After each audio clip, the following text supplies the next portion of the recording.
Hello. Good afternoon. Thank you so much for joining us. You are at Burnout Be Gone as a service because, we all have that, all of us, at some point or another. So before we start, big thank you to our sponsors, because without them, we would not be here. I definitely wouldn't be here. And because of sponsors, we can actually have conferences in person, unlike in the US, where we're still not doing it. So thank you, sponsors, for being sponsory and doing sponsor stuff. Yay. All right, so today we're going to talk about this thing in the tech industry that everyone kind of knows about, but doesn't talk about. And I don't mean like Linux versus Windows. I mean like a real thing where we refuse to acknowledge it. Imagine it's Sunday night, okay? Last Sunday night, maybe not last Sunday because we had this conference. Next Sunday night, you do what everyone does on Sunday night, which is bring up your Outlook calendar and look at the week ahead. And when you do that, do you get a weird tightening right up here? And you think, oh, it's the heart attack, the weekly heart attack. Okay, cool, it's fine, it's all good, it's all good. Maybe I'll get run over by an e-bike on my way to work, or maybe I'll get poisoned by my coffee. It's gonna be fine. So as soon as you have that feeling of I am afraid to look at my calendar, a feeling of dread about the week ahead because it is just so overwhelming, this is a warning signal, okay? This is a warning signal. This is an early sign of burnout. Now, I learned this because around 2014, I was working at Microsoft. I was on a team that, let's say, was boring, and it was a very important job. I had a very big team, very important team. But every Monday morning, I would wake up and wish that somebody on campus would run me over with a bicycle. Not so I would die, but just so I could go to the ER for the rest of the day and maybe not have to go to work that week. Every Monday, I used to wish that. And I tried doing everything. I'm like, I should meditate, that didn't work. I should take off for Friday, that didn't work. And ultimately, I came down to a formula that I have worked on over the past few years to overcome that phase of burnout and then also apply it when the early signs start kicking in. For me, the early sign is always dread on a Sunday night. That is my signal. So burnout, I've been there. Most people have been there. Most very senior leaders who you look up to and admire, they've all been there, 100% of them. They may not have the language or the willingness to openly talk about it, but I do feel that the tech industry is finally shifting to a point where we can talk about it. So some people think burnout's not real. To this day, some people will tell you, not real. It's all in your head, you just need a good night's rest, you're being dramatic, are you sure it's not just stress, you might just be bored, and it's none of these. Burnout is actually defined as a workplace hazard. The World Health Organization defines it as an occupational hazard, the same as if you have a building that is not earthquake-proof, or a building where there's ladders falling on you. This is as much of a workplace hazard, an official workplace hazard, as any of these physical things. Job burnout. And in the last 2 years, we've had the highest rates of reported job burnout than we ever have in history. And part of it is, of course, obvious why, because we don't have any boundaries between work and life. But the other one is because people finally are having the time to pause and realize that it's happening. Otherwise, it's a constant, let's just bury that because we're so busy with our families and lives and running around and commuting. But now we actually have time to realize, oh, well, I just don't want to do this every day. I can't do this for the rest of my life. And this is why we're in the middle of this great resignation where, 60% of people have quit their jobs over the course of the last 2 years. That is a very, very large number of people who've quit their jobs and started another thing, whether it's their own thing or another new job. That is a sign. So this is not scientific, but I believe burnout happens when your effort is far more than the reward you get, okay? In one way, it's the opposite of imposter syndrome, where I talk a lot about imposter syndrome.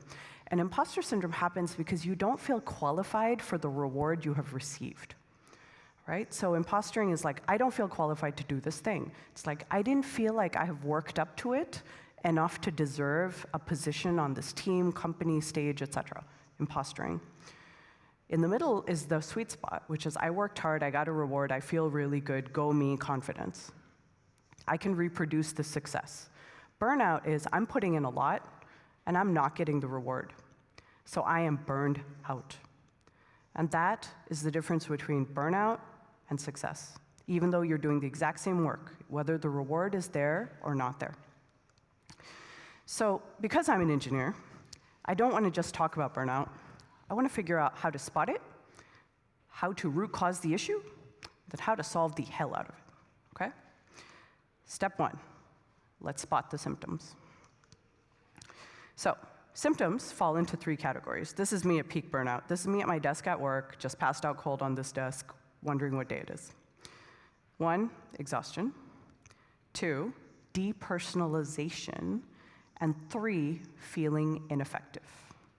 So let's deep dive into these. This picture in the background is my husband and I both in peaks of burnout, him more than me.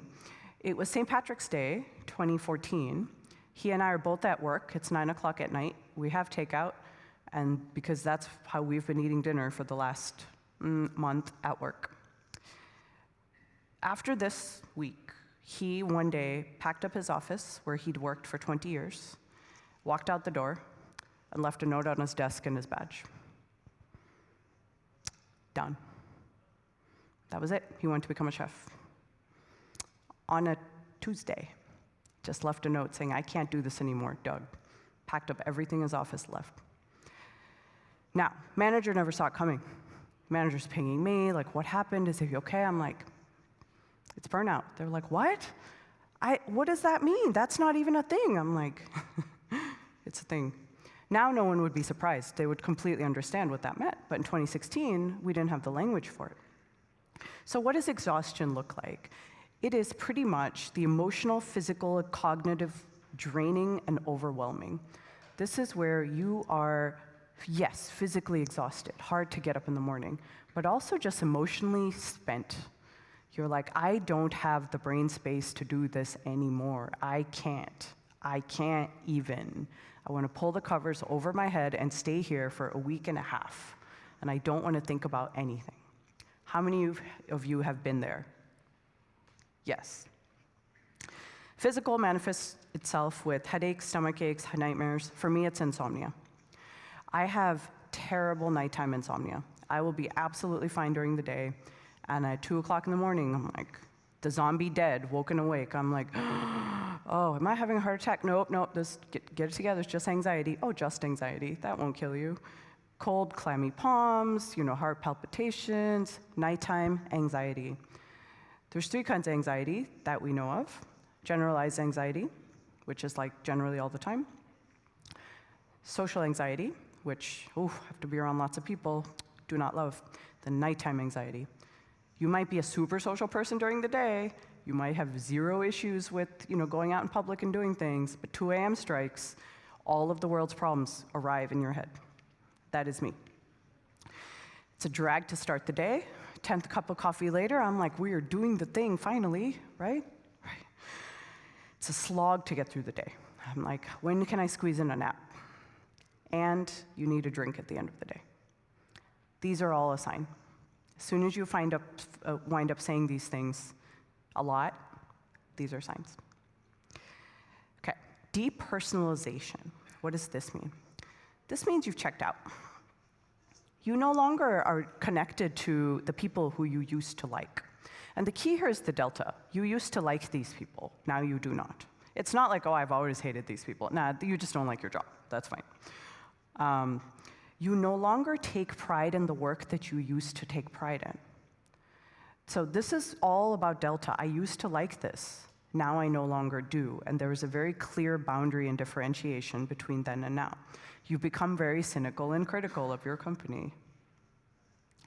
Sitting around complaining with people is like a thing you do often, and you enjoy it.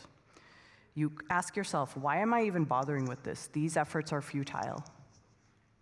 You are very irritable with your colleagues and your customers. You're like, what do you want? You don't need to meet with me every week. And you want to just sit with the door closed and not talk to anybody.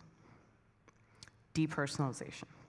I know I'm getting like this because I want to read obituaries and say, look at this person's obituary. Nowhere does it say they crushed it in the tech industry. Nowhere. Why am I doing this? What's the point of all of it? As soon as you get to what's the point of all of it, you're reaching burnout. Third one, ineffective. This is where you feel ineffective because you're like, I don't have enough resources. I don't have enough time to do this. My manager is micromanaging me. Why am I even here, right? If they can do the job better, why don't they just hire someone else or do it themselves? I have no autonomy over where I work, how I work, or when I work. I don't get the appreciation that I feel like I should get. And I have my escape fantasies often. Nowadays, it's my hashtag, working from Rome. I'm gonna quit all this, move to Rome, be a fashion designer, and be like, forget tech, why am I doing this for? This sucks. I don't feel that way, but that would be the hashtag right now. I had this last year, and I moved to Barbados for 5 months. Like, legitimately, it happened. I fled the country in a pandemic. So, ineffectiveness. So those are some of the symptoms. How many of you see a symptom there that you have experienced? So, like, literally everybody in this room. Okay, yeah, that makes sense. That's why you're in the burnout talk. All right. So root cause, what has caused some of these symptoms to happen? And once you know what the causes are, you'll know a symptom's going to happen soon. Job problems, manager problems, and the third part that's hardest, you problems, because sometimes we cause it. Job problems. This is just, the environment is not going to work. It's not just you, it's not the manager, there's no way for anyone to be successful. No way is this project going to work. It is not set up for success. Windows Vista, not going to work. You cannot rewrite an operating system from C++ to C# in 1 year and ship it out the door with no plan. There is no way. We can fire 6 VPs, but it's not going to make the problem go away. No. Unreasonable time pressure. We have to get this done in the next 2 weeks. Really? Re-architect this whole thing from scratch and make sure it works for everyone, worked for before and for everyone in the future? 2 weeks. 2 weeks is like 10 days. Yeah, 2 weeks. That's what we committed. Who is we? Yeah. Extreme monotony. The same thing. A lot of data analysts and data entry folk fall into this. It's like, okay, I've done this 100 million times. How can I do this exact same thing again? This is where you start making mistakes because your brain is no longer challenged. No end date in sight. I'm like, I will do this the rest of my life. It will suck forever. Forever. Not enough or the right resources to do the work. Why can't we have the right version of this? Why can't we have more people on this, etc. And then total chaos, right? Priority 1, priority 0, priority extra 0, drive-by management. This is the most important thing in the world. Why haven't we been working on this all along? We're like, what? Okay, job problems. I'm sure everyone's laughing in here because you've all been on that team. Yeah. Next, team problems. This is the team the manager has built. We got issues. You're undermined by your manager or your colleagues. This is toxic workplace situation. There's undermining, backbiting, backstabbing, drama. It's no good. It will drain you. No matter how good the job is, how good the company, it will drain you. Micromanager. I had this and I quit that job in 3 months. She was a wonderful person, and she wanted the job done correctly. So she made sure it was done real correctly, and I promptly quit in 3 months, because I'm like, you don't need me for this. You need someone who's willing to listen to everything you say. Extreme micromanager. Some people like micromanagement. I cannot tolerate micromanagement. So you have to know you. For some people, this might be no issue. They're like, well, you guarantee success. I'm like, yeah. Others not doing their part. So because all of you are here at South Coast Summit on a Saturday, you're all overachievers. I'm just telling you right now. That's just true.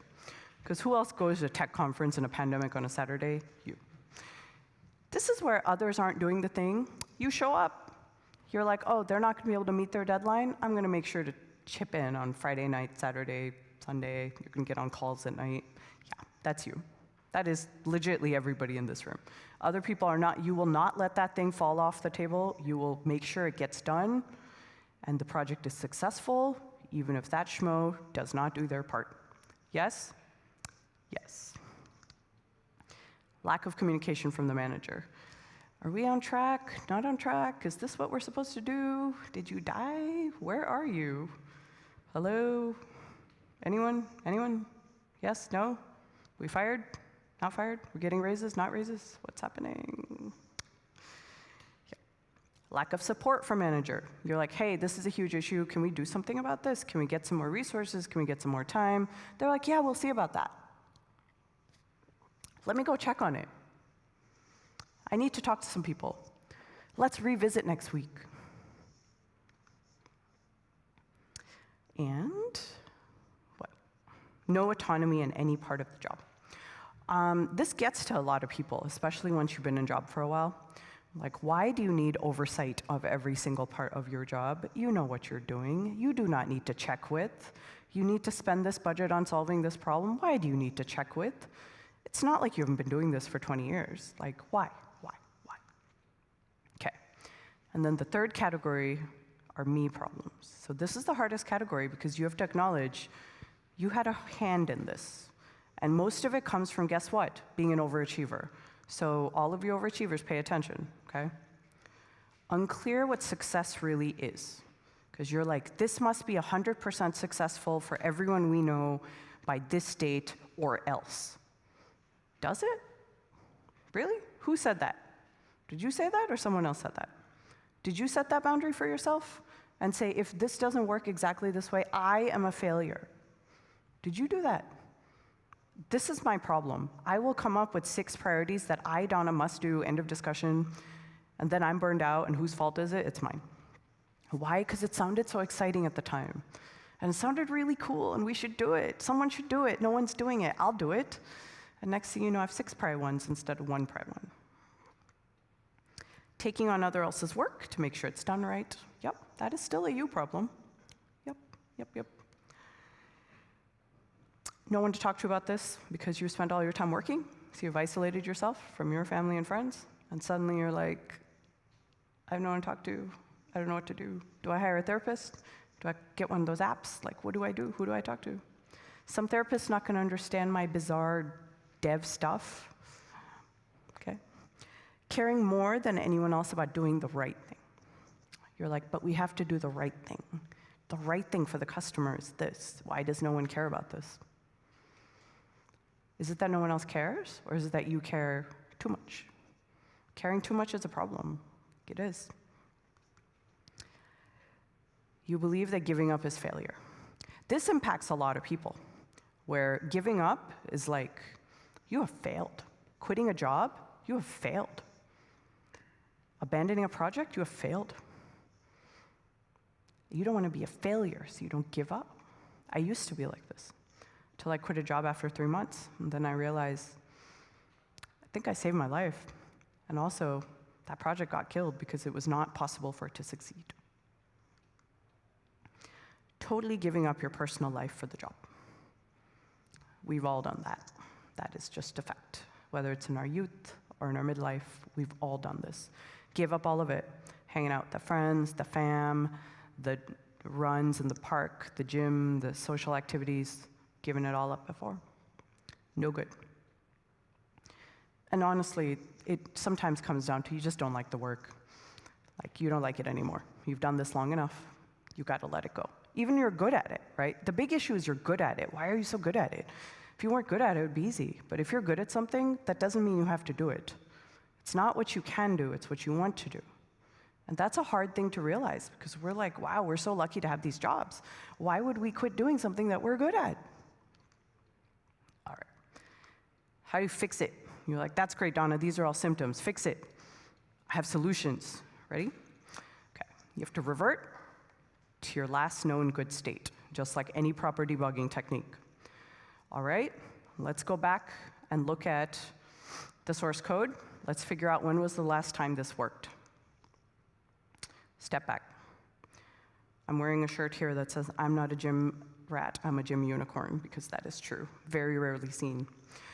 So, taking some days off. And everyone says that, take time off. But I mean actually take time off. I don't mean take time off and like, check your email. Like, actually take time off, remove yourself from the situation. Go out into the countryside where they don't have connectivity. Like, just go do it, because you'll get a little bit of brain space to think about the next ones. Restrict work access at home. This is becoming like incredibly difficult. I'll tell you what I've done. So I took work stuff off my phone. So that was one, because I do have a personal phone. So I took all work stuff off. I don't have Teams, no email, no Outlook, nothing. And all of you are like, I can't do that. I'm like, okay, don't. But then have a separate work and personal phone. That way you don't wake up in the middle of the night and check your Teams and have an anxiety attack like I used to. Don't do it. So that is what I did. I restrict work access at home. My work laptop, which is what I brought here, when I'm done for the day, close it, leave it downstairs in my closet, and I do not see it again till the next day. I check to see what time my next meeting starts in the morning, set my alarm, and I am done. Do not care. Do not check in, don't check mail quickly at night. My team really appreciates this. They don't get mail from me at weird-ass hours. Nope. Why? Because I'm not just going to send a few mails while like drinking a glass of wine at night. Like, no, just stop. Everyone says, all right, so this is the one where I was wrong. Everyone's like, you got to exercise daily. I'm like, I don't do that. They're actually right. Like, a little bit of exercise daily is actually really good for your mental health. I thought it was wrong. I'm like, there's no way. These are just like gym rats saying these things. I hate the gym. I don't like exercise, but it actually does work for your mental health. It does clear out your brain, and you're exhausted and feel like throwing up, so you're not having anxiety. So it's kind of good. And I'm not like a hardcore exerciser. It's like walk quickly outside for 30 minutes. That's all. It actually does work, shockingly. Other people were right. Meditation still does not work for me, but it's a really important thing that lots of people do. Everyone at Microsoft uses Headspace. They're really into Headspace. I have tried and tried and tried, but I don't think it's active enough for me, so it doesn't work. What works for me is worry journaling. So worry journaling, I carry a journal around everywhere, and whenever I'm worried, I just put aside like 10 minutes. I say, okay, what am I worried about? Write it out. Just write it. And I also write gratitude. Worried about these 5 things, grateful for these 3 things. Okay, write it out. And then look back in a week. All those things you worried about, did they come true? No. So I know this now from doing it for 5 years, 5. Maybe like 5% of my worries were real. Everything else was like, I can't believe I worried about this. Really worried about this meeting, worried about taking 6 COVID tests to go to the UK, really worried about like being jet lagged, worried about this, worried about that. None of it was worry-worthy. And now I've realized when I'm in the moment of worrying, I'm like, this actually won't matter. And data has proven that. See worry journals. So that's actually probably been my greatest like de-anxiety hack, is worry journaling. It's super weird, no one talks about it, but it does work. Weirdly, it works. And I take myself on an artist date, so if any of you have done the Artist's Way, which sounds super hippy-dippy, but it works, this is where you take yourself out once a week, you go do something fun by yourself. It doesn't matter what it is. It can be like painting, it can be taking a walk, it can be hitting a punching bag, it can be looking at leaves. It does not matter. But it's you by yourself, something that you want to do without asking anyone else for advice, permission, anything. It's your one bit of rebellion a week. Just do it. Okay, so once you step back, it's time to set some boundaries, okay? You don't set boundaries with other people. You set boundaries with yourself. Then you communicate them to others. You're like, yo, this is a boundary, do not cross it. Yo, this is a boundary, do not cross it. Because your boundaries are yours. So, the most important person to create boundaries with, honestly, are yourself. Because you are the biggest pain in the ass in your life. That is just true. No one has expectations of you higher than you. It is just true. And especially all of you sitting in this room listening to burnout talk on a Saturday, okay? So the failure story in your head. What is the failure story? You're like, if I fail this, this will happen. I will be unemployed, I will live under that bridge in Southampton, and that's what's going to happen. Really, is that true? Where's the evidence? Find me evidence. If someone told me something, I'm like, I don't believe you, I'm an engineer, bring me evidence. Ask yourself the same thing. Be like, if I don't get this done, I am fired. Really? How do you know that? If this doesn't work exactly, my career is doomed. Really? You have evidence of that? Someone told you that? Who?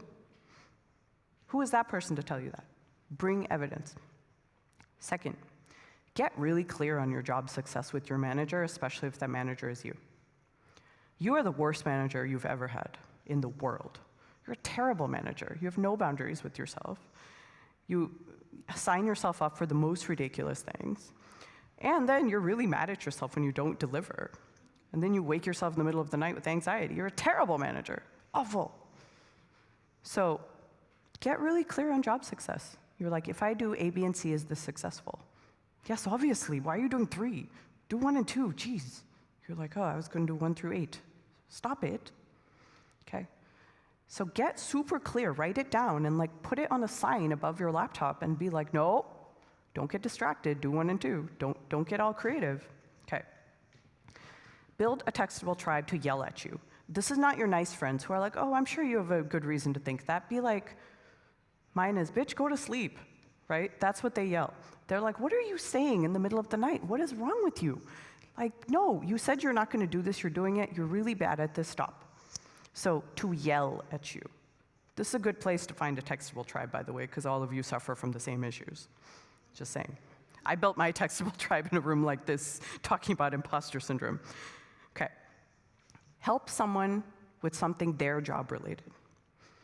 This is where mentoring becomes really useful, right? Because someone's like, oh, can you mentor this college classroom on something? Then you realize, actually, I know things, I do things, I'm not a total moron most of the time.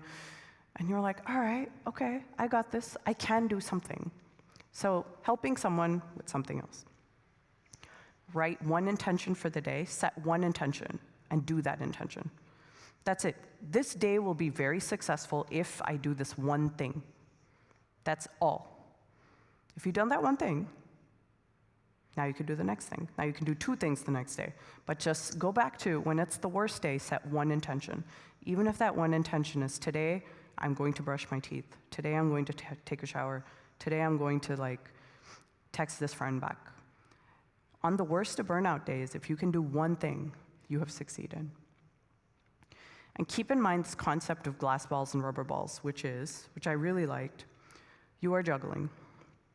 Every ball in your hand is either a glass ball or a rubber ball. Glass balls cannot drop. Rubber balls can drop because they'll always come back. Get really used to juggling the glass balls. That is your family, your mental health, your physical health, and that's about it. Everything else is a rubber ball. It can always be replaced. It will always come back. Random thing you signed up for, rubber ball. Random side project at work, rubber ball. That person's housewarming, nope, rubber ball. Nope. All right, control. I'm a control freak, as are most of you. A big part of burnout is losing control of yourself and your situation. So get it back.